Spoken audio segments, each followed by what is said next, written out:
တခါဘုန်းကြီးတွေကပရိတ်ရွတ်တယ်ပရိတ်ရွတ်တယ်ဆိုတာမေတ္တာတုတ်ရွတ်တာဖြစ်သောကြောင့်ဘုန်းကြီးတွေဘက်ကမေတ္တာပွားတယ်တရားတော်မှလူတဲ့ပစ္စည်းကိုမေတ္တာပွားပြီးမှခံယူလို့ရှိရင်တရားတော်မှရဲ့အလှဟာပို့ပြီးတော့ကြီးမားတယ်ဆိုဒီအဆိုမိတ်တိုင်းဘုန်းကြီးတွေပရိတ်ရွတ်တာနော်ပရိတ်ရွတ်ခြင်းကတန်ဃာတွေဘက်ကပြင်ဆင်ခြင်းတိလခံယူခြင်းကတရားတော်မှတွေကုသိုလ်ရှင်တွေဘက်ကပြင်ဆင်ခြင်းလို့ပြင်ဆင်မှုနှစ်ခုလုံးမှဒီကုသိုလ်ကောင်းမှုဟာပြေဝပို့ပြီးတော့စင်စင်ကြယ်ရတယ်ပေါ့ဒါကြောင့်ဒီမှာမြတ်စွာဘုရားထည့်ပေးတာဓမ္မထကုသိုလ်ကောင်းမှုတရားတွေပေါ်မှာယက်တည်တဲ့ပုဂ္ဂိုလ်သီလတမ္ပနာကိုချင်းသီလနဲ့ပြည့်စုံတဲ့ပုဂ္ဂိုလ်အဲ့ဒီကိုချင်းသီလနဲ့ပြည့်စုံပြီးတရားပေါ်မှာယက်တည်နိုင်တဲ့ပုဂ္ဂိုလ်တွေဟာတေသနာသက်ခကာမိနောခေါရပြောတဲ့ကုသိုလ်ကောင်းမှုတွေလုပ်တဲ့ပုဂ္ဂိုလ်တွေဟာသိလို့ရှိရင်နတ်ပြည်ရောက်တာလေသူတို့ပဲတဲ့။နောက်ဘဝမှာနတ်ပြည်ရောက်တဲ့ကဒီဘဝစိုက်ထားတဲ့သစ်ပင်တွေမျိုးဟာဟိုမှာလာပြီးတော့ရှင်သန်နေမှာပဲဖြစ်တယ်နော်။ကိုလှုပ်တာကိုရတယ်ဆိုတဲ့အဓိပ္ပာယ်ကဒီအဓိပ္ပာယ်ပဲ။ကိုလှုပ်သွားတဲ့ကုသိုလ်ကောင်းမှုနဲ့အလားတူတစ်ခုကံကြမ္မာရဲ့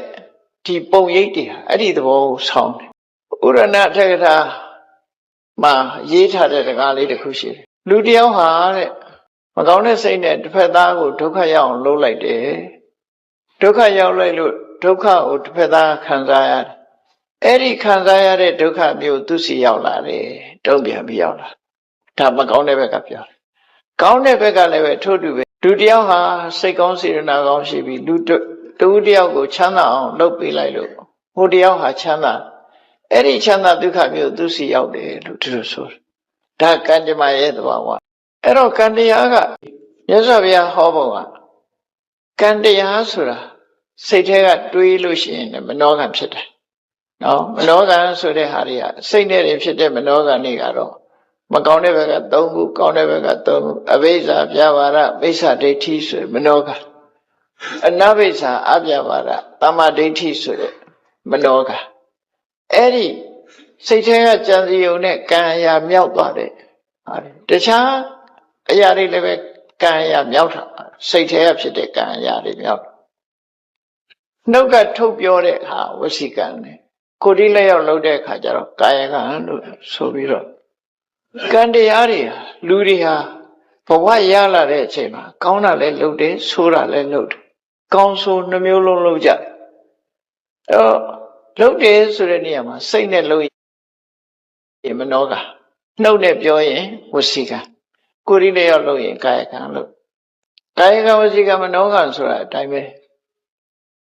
ဒီကာယကံဝစီကံမနောကံတွေလုတ်ပြီးသွားလို့ရှိရင်ပြီးသွားတာနဲ့ပျောက်သွားလားလို့ဆိုမပျောက်ဘူးနော်ကိုယ်ရင်ထဲမှာဖြစ်သွားတဲ့အရာတစ်ခုကမပျောက်အောင်ဘယ်သူကမှတ်တမ်းတင်ထားတာရင်ထဲမှာ CCTV တပ်ပေးထားဟုတ်ဒါဖို့ရိုက်ထားလို့ရှိရင်ပုံရိပ်တွေထင်မနေဘူးလားရှင်တွေက CCTV ကဖြတ်လို့မရဘူးနော်ရှင်ထဲမှာဖြစ်သွားတဲ့ CCTV ကဖြတ်လို့မရကိုလုံးတဲ့ကံနေရဘယ်မှာတည်တော့ဆိုရင်ကိုယ့်ရဲ့ mental process ဆိုတဲ့စိတ်ဖြစ်စဉ်ထဲမှာသွားတည်နေစိတ်တဏ္ဍတိလို့ခေါ်တဲ့စိတ်ဖြစ်စဉ်ကြီးရှိတယ်အဲ့ဒီစိတ်ဖြစ်စဉ်ထဲမှာပုံရိပ်တွေပေါ်ကုန်ကိုဘာလို့လိန်လို့လည်းမရဘူးဒါကိုယ်စိတ်ထဲမှာဖြစ်သွားတဲ့အတိုင်းပုံရိပ်ကထင်တယ်ကိုပြောလိုက်တဲ့စကားအတိုင်းပုံရိပ်ကထင်သွားတယ်ကိုလုံးလိုက်တဲ့အလုပ်တိုင်းတစ်ဖက်သားပေါ်မှာကောင်းကျိုးလားဆိုးကျိုးလားတစ်ခုဖြစ်သွားရင်ဖြစ်သွားတဲ့အတိုင်းပဲပုံရိပ်တွေထင်နေအဲ့ဒီပုံရိပ်တွေကသေတော့ရောပျောက်သွားလား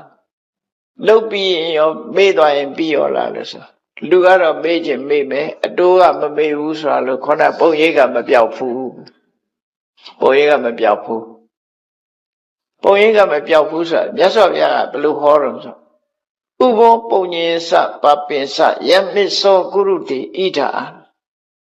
လူလောကမှာတဲ့လူသားတယောက်ဟာနှမျိုးလုပ်တယ်ကောင်းတာလည်းလုပ်တယ်မကောင်းတာလည်းလုပ်တယ်ဒါကံတရားကိုပြောတယ်နော်ကုသိုလ်ကံလည်းလုပ်တယ်အကုသိုလ်ကံလည်းလုပ်တယ်အဲ့ဒီလုပ်တာလုပ်ပြီးရင်ပြီးသွားရလားလို့ဆိုမပြီးဘူးတင်ညိတတတက္ကံဟောတိအဲ့လုပ်သမျှသူ့ထဲမှာမှတ်တမ်းဝင်သွားတယ်သူပိုင်တဲ့အရာဖြစ်သွားတယ်သူပဲ responsible သူနဲ့ပတ်သက်သွားပြီ ဒါဖြင့်ပတ်သက်သွားရင်ဒီဘဝနောက်ဘဝကျတော့မေ့သွားလားလို့ဆိုဘယ်မေ့မလဲတင်္စအာရာယကိစ္စတိအဲ့ဒါပါသွားအောင်မှာတဲ့လှုပ်လိုက်တဲ့အရာတစ်ခုကကိုယ်ထဲမှာပုံရိပ်ထင်သွားပြီပုံရိပ်ထင်သွားတာဟာဒီဘဝသိရင်ပြတ်သွားလားမပြတ်ဘူးတင်္စအာရာယကိစ္စတိနောက်ဘဝပါသွားမယ်ပါသွားတဲ့အခါအဲ့ဒီပုံရိပ်ကအဆိုးတွေဆိုရင်အဆိုးတွေခံပြီးတော့အကောင်းဆိုလို့ရှိရင်ကောင်းတဲ့ပုံရိပ်ရကောင်းကျိုးချမ်းသာတွေရမှာပဲဒီလိုပဲနားလည်ရနော်အဲ့တော့မြတ်စွာဘုရားကဆုံးမတယ်တရားဝါတွေဘယ်လိုဆုံးမတော့ဆိုအတ္တနေစေပိယံစဉ္ညာနတ်နံပပေနတန်ယုစေမင်းတို့ကိုယ့်ကိုမျက်နှိုးတွေတမိုးထားတဲ့ဆိုလို့ရှိရင်တဲ့မကောင်းမှုအကုသိုလ်တွေမဖြစ်စေနဲ့ရှင်နဲ့နှလုံးနဲ့မရောက်စေနဲ့ပုံရိပ်ဆိုးတွေမထင်စေနဲ့လို့ပြောနော်စိတ်ထဲကပုံရိပ်အဆိုးတွေမထင်စေနဲ့ကောင်းတာပဲထင်အောင်လုပ်